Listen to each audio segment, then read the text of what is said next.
السلام عليكم، مرحبا بكم في قناتي أميرة المطبخ. ان شاء الله تكونوا كامل بخير بصحة جيدة. اليوم جيتكم فيديو جديد، راح نقدم لكم ان كيش بالطون تجي بزاف بنينه. هاد لاكيش تقدروا ترافقوها بلا سوب.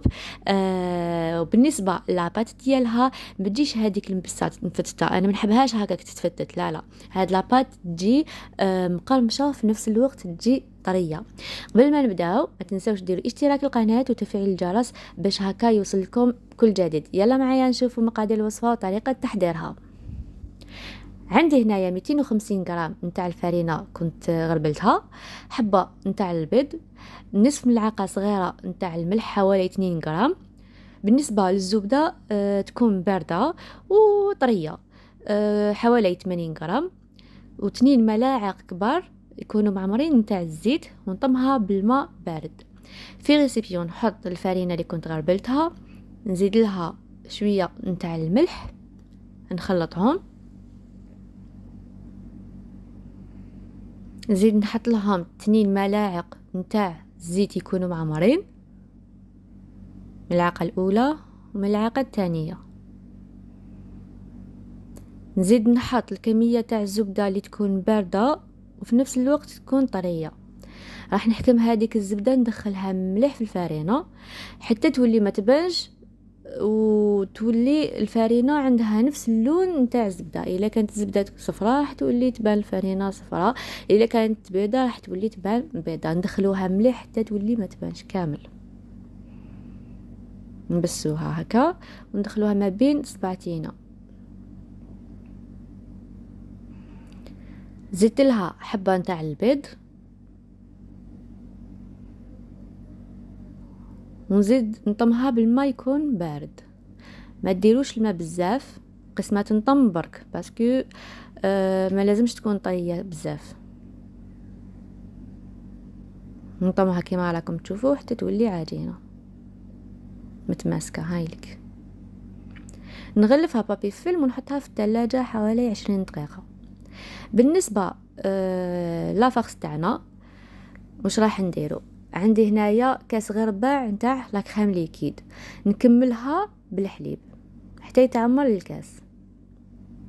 وعندي حبه تاع بصل كنت كرملتها خليتها تدبل مع شويه نتاع الزيت وشويه فلفل اسود. عندي 2 علب تاع طون، من احسن ما يكونش تاع الزيت، انا درت تاع الزيت. عندي كميه تاع الزيتون اللي كنت قطعتها وكميه تاع الجبن و2 حبات نتاع البيض. نحط في ريسيبيون 2 حبات نتاع البيض،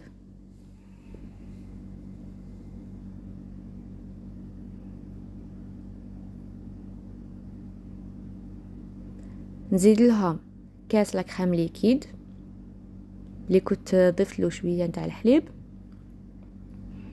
زدت لها شويه نتاع الملح، شويه ماشي بزاف باسكو الزيتون تاعنا ديجا راه مالح، والفرomاج زدت لها شويه فلفل اسود، وحطيت الكميه نتاع الفرomاج والكميه نتاع الطون والزيتون.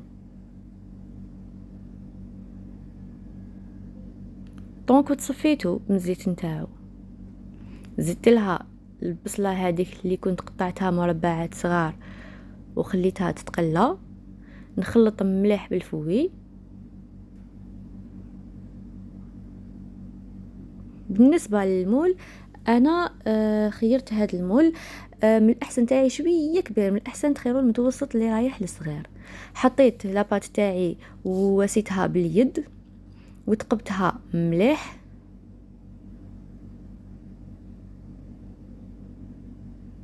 وحطيت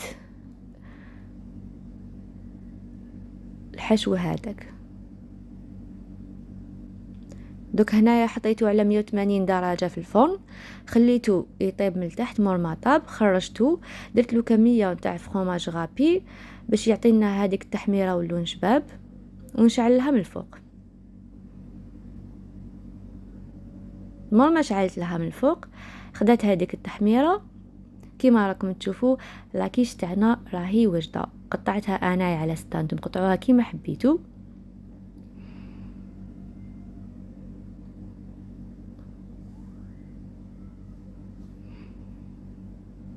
شوفوا لاكيش نتاعي راهي واجده. انا جاتني شويه حابطه باسكو قلت لكم المول تاعي شويه كبير، مي ماشي حاجه. شوفوا هاد لاكيش تجي بزاف خفيفه وبزاف بنينه وما تقهامش، وفي نفس الوقت تشبع.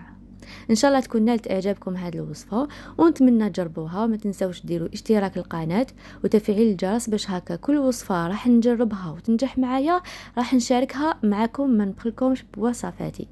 دوك ما بقى لي غير نقول لكم بقاو على خير. نتلاقاو في فيديو جديد. باي باي.